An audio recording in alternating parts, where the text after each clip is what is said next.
Jawohl. Hasi, Gitarre. Cool. Sehr gut. Und Heinz, Trompete.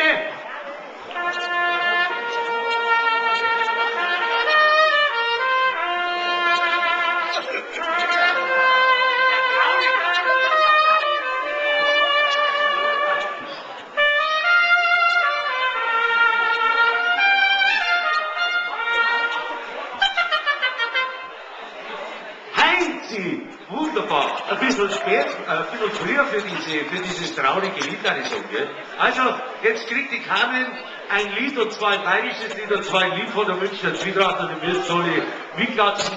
Dieses Lied heißt Bayernland, Heimatland, Gott sei Dank. Und so. Jetzt ja mal die Idee und tanzen auf.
Carmen, jawohl!